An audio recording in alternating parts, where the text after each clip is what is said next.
सुप्रभात आप सभी को।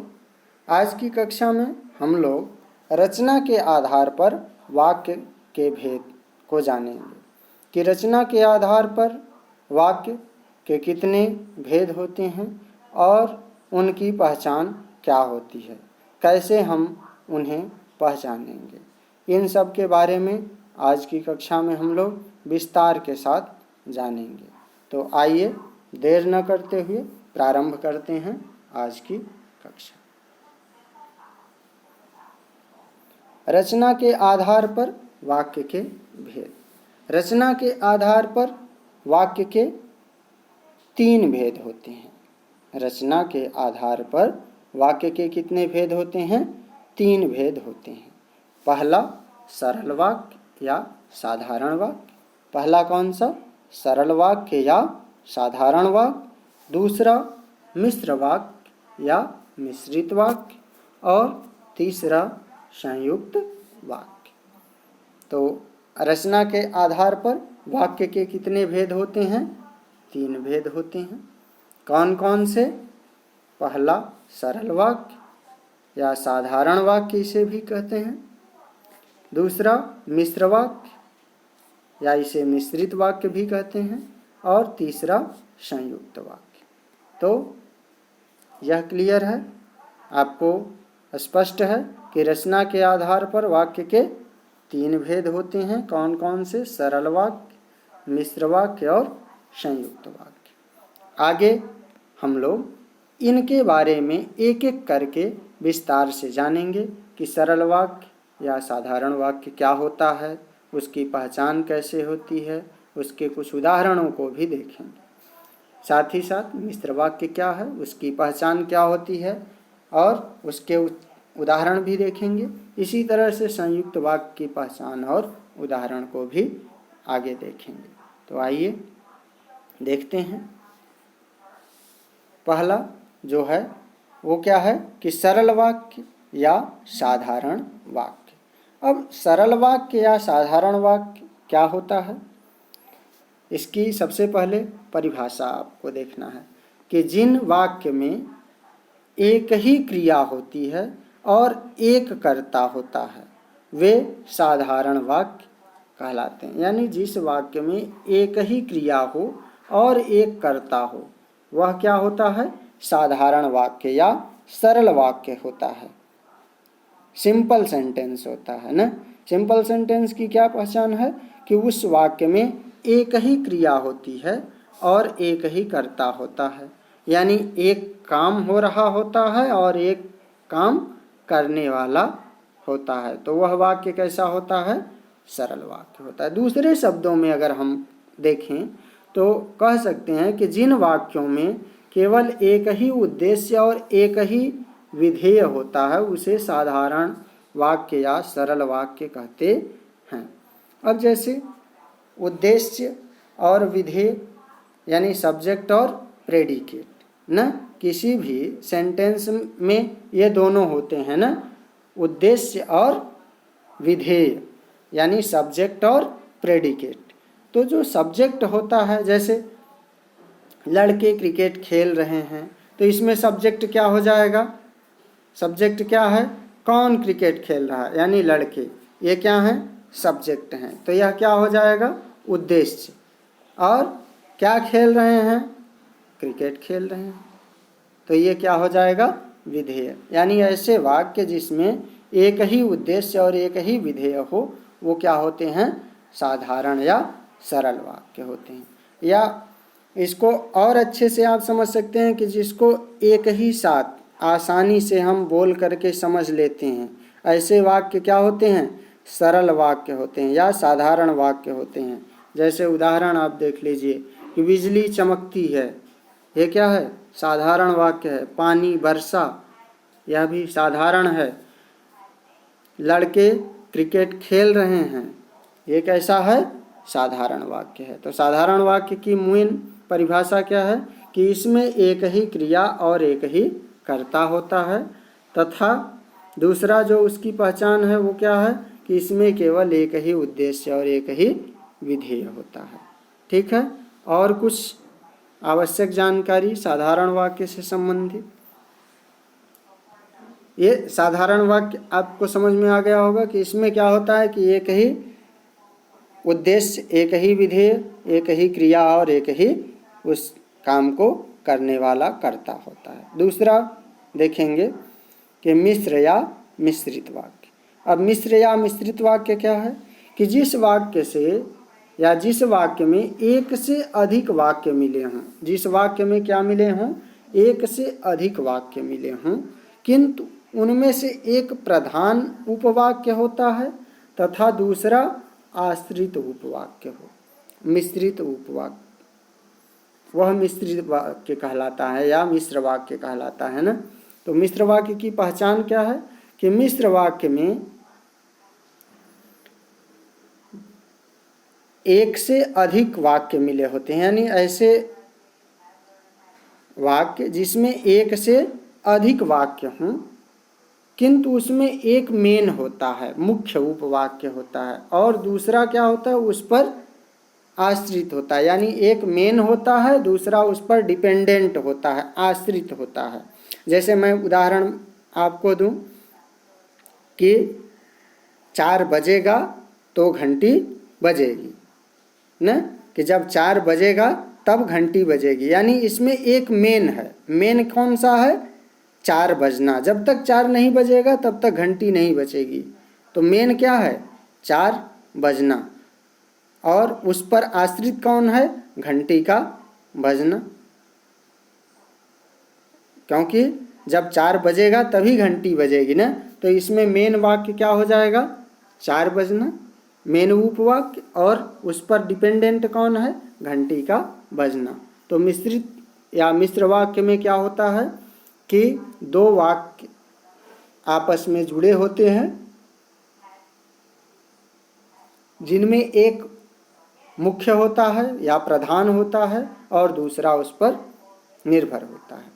अर्थात इसे हम क्या कह सकते हैं कि जिन वाक्यों में एक प्रधान उपवाक्य हो और अन्य आश्रित उपवाक्य हो, जो आपस में उन किन शब्दों से वो जुड़ते हैं, उनका चिन्ह आप देखिए।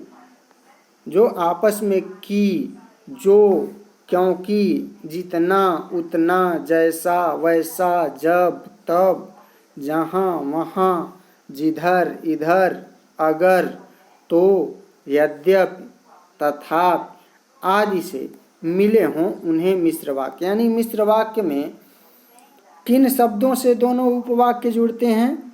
जो से, की से, जो, क्योंकि, जितना, उतना, जैसा, वैसा, जब, तब। अभी मैंने बताया ना कि जब 4 बजेगा तब घंटी बजेगी।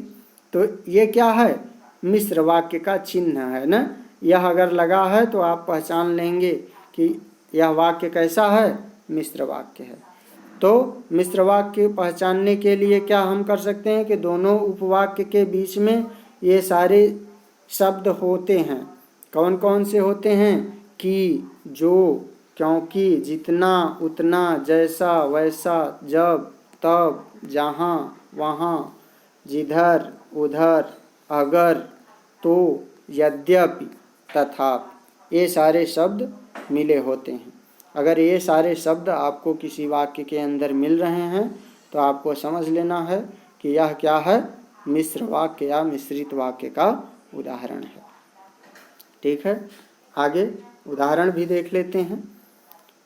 अभी मैंने एक बताया था, अब लिख करके यहाँ देख लेंगे कि जब 2 वाक्य मिले हों जिनमें एक मुख्य उपवाक्य हो, मैंने बताया कि प्रधान उपवाक्य होता है, और दूसरा उस पर आश्रित उपवाक्य हो, जिसे हम लोग गौड़ भी बोलते हैं ना, यानी डिपेंडेंट होता है, तब मिश्र वाक्य बनता है। जैसे आसमान में बादल आएंगे तो वर्षा होगी, आसमान में बादल आएंगे तो वर्षा होगी।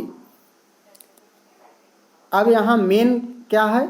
आसमान में बादल आएंगे तो वर्षा होगी। ठीक है, जब तक आसमान में बादल नहीं होंगे तो वर्षा नहीं होगी। तो मेन वाक्य क्या है? ये मेन है, प्रधान है, और ये क्या है? उस पर डिपेंडेंट है। यानी वर्षा का होना किस पर निर्भर है? किस पर आश्रित है? आसमान में बादलों पर। जब तक आसमान में बादल नहीं होंगे तब तक वर्षा नहीं होगी। तो मिश्र वाक्य में क्या होता है कि दो उपवाक्य होते हैं, जिसमें से एक मुख्य होता है और दूसरा उस पर आश्रित होता है। ठीक है। उदाहरण दूसरा देखते हैं कि सफल वही होता है जो परिश्रम करता है। सफल कौन होता है? जो परिश्रम करता है। ठीक है। तो अब उपर्युक्त वाक्यों में आसमान में बादल आएंगे तथा सफल वही होता है, ये क्या है? मुख्य वाक्य हैं। और निर्भर किस पर है? सफल होना किस पर निर्भर करता है? परिश्रम करने पर। जो परिश्रम करेगा वह सफल होगा। तो इस तरह से ये उदाहरण है।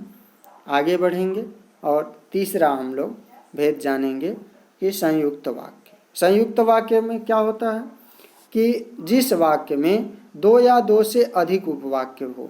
मिश्र वाक्य में भी दो या दो से अधिक उपवाक्य होते हैं ना, लेकिन उसमें क्या होता है कि एक प्रधान होता है, दूसरा उस पर आश्रित होता है, गौड़ होता है। लेकिन संयुक्त वाक्य में दो या दो से अधिक उपवाक्य तो होते हैं, लेकिन सभी उपवाक्य प्रधान होते हैं और स्वतंत्र होते हैं। प्रधान होते हैं और कैसे होते हैं? स्वतंत्र होते हैं, ये भी जानना है। कोई किसी पर आश्रित नहीं होता है ना। इस संयुक्त वाक्य में क्या होते हैं कि दो या दो से अधिक उपवाक्य तो मिले होते हैं, परंतु सभी वाक्य क्या होते हैं? आपस में स्वतंत्र होते हैं। ठीक है। कोई किसी पर निर्भर नहीं होता है। लड़के खेल रहे हैं और लड़कियां पढ़ रही हैं, यानी दोनों स्वतंत्र हैं, कोई किसी से कोई संबंध नहीं है। उदाहरण अगर हम देखें कि लड़के खेल रहे हैं और लड़कियां पढ़ रही हैं, दोनों क्या हैं? स्वतंत्र हैं, कोई किसी पर निर्भर नहीं है। पढ़ने का काम उनका अलग चल रहा है और खेलने का काम उनका अलग चल रहा है ना। दूसरे शब्दों में हम क्या कह सकते हैं कि जिन वाक्यों में दो या दो से अधिक सरल वाक्य योजकों मतलब जोड़ने वाले। योजक का मतलब क्या होता है? जोड़ने वाला। जैसे अभी मैंने मिश्र वाक्य में आपको बताया था कि कुछ उसमें चिन्ह होते हैं जिनसे आप पहचान सकते हैं कि ये वाक्य मिश्र वाक्य का है, मिश्र प्रकार का है। वैसे ही संयुक्त वाक्य में भी कुछ चिन्ह होते हैं जिनसे आप पहचान लेंगे कि ये वाक्य किसका है? संयुक्त है, संयुक्त वाक्य का उदाहरण है।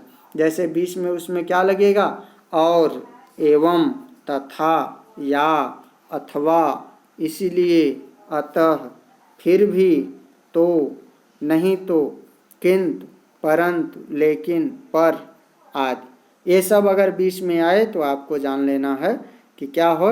वह संयुक्त वाक्य है। साथ ही साथ इसमें यह भी ध्यान रखना है कि दोनों जो उपवाक्य होने चाहिए वो बिल्कुल स्वतंत्र होने चाहिए, कोई किसी पर डिपेंडेंट नहीं होना चाहिए। अगर कोई डिपेंडेंट है और कोई मेन है तो वो मिश्र वाक्य हो जाएगा ना। अगर दोनों स्वतंत्र हैं, कोई किसी पर आश्रित नहीं है, कोई किसी से कोई मतलब नहीं है, तो वो क्या है? संयुक्त वाक्य है। कुछ उदाहरण देखेंगे, उदाहरण देख करके आप ज़्यादा समझ जाएंगे। जैसे देखिए, ये तो परिभाषा ही है ऊपर के, जिस वाक्य में साधारण अथवा मिश्र वाक्यों का मेल योजक अवयवों द्वारा हो वो संयुक्त वाक्य कहलाता है। जैसे वह सुबह गया और शाम को लौट आया, यानी दोनों क्या हैं? स्वतंत्र हैं। सुबह उसका जाना अलग है, शाम को लौटना अलग है। तो ये कैसा उदाहरण हो गया? संयुक्त वाक्य का।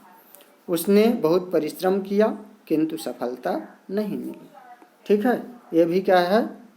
संयुक्त वाक्य है। कुछ संयुक्त वाक्य जो होते हैं दो या दो से अधिक, उसमें सरल या मिश्र वाक्य जुड़ जाते हैं। कुछ संयुक्त वाक्यों में क्या करते हैं कि दो या दो से अधिक सरल या मिश्र वाक्य जुड़ जाते हैं और वे काफ़ी लंबे वाक्य बन जाते हैं। तो ऐसे वाक्यों को भी हम लोग संयुक्त वाक्य कहते हैं। जैसे उदाहरण देख लीजिए कि मैं रोटी खाकर लेटा कि पेट में दर्द होने लगा और दर्द इतना बढ़ा कि तुरंत डॉक्टर को बुलाना पड़ा। इसमें क्या है कि दो मिश्र वाक्य जुड़े हुए हैं ना। मैं रोटी खाकर लेटा कि पेट में दर्द होने लगा। यह कैसा वाक्य है? मिश्र है। यह कैसा है? मिश्र है। और यह भी मिश्र है। दर्द इतना बढ़ा कि तुरंत डॉक्टर को बुलाना पड़ा। यानी दो मिश्र वाक्य इसमें जुड़ रहे हैं न। तो दोनों मिश्र वाक्यों के जोड़ने का काम कौन कर रहा है? यह और कर रहा है। इससे यह पता चल रहा है कि यह कैसा वाक्य है? संयुक्त वाक्य है न। यह कैसा वाक्य है? संयुक्त वाक्य है। तो मैं रोटी खाकर लेटा कि पेट में दर्द होने लगा, और दर्द इतना बढ़ा कि तुरंत डॉक्टर को बुलाना पड़ा। इस लंबे वाक्य में संयोजक और है, जिसके द्वारा दो मिश्र वाक्यों को मिला करके संयुक्त वाक्य बनाया गया है। तो ऐसा भी आपको देखने को मिल जाएगा। तो इस तरह से आप समझ गए होंगे कि रचना के आधार पर वाक्य के तीन भेद होते हैं। तीन भेद कौन कौन से हैं? तीन भेद कौन कौन से? पहला सरल या साधारण, दूसरा मिश्र, और तीसरा क्या है? संयुक्त। तीसरा क्या है? संयुक्त। ठीक है। तो ये तीन भेद हैं। उम्मीद है कि आपको आज की कक्षा अच्छे से समझ में आई होगी कि वाक्य के कितने भेद होते हैं। तो वाक्य के तीन भेद होते हैं, सरल, मिश्र और संयुक्त, रचना के आधार पर। इनके उदाहरण भी आपने देखे। तो आज के लिए बस इतना ही। धन्यवाद।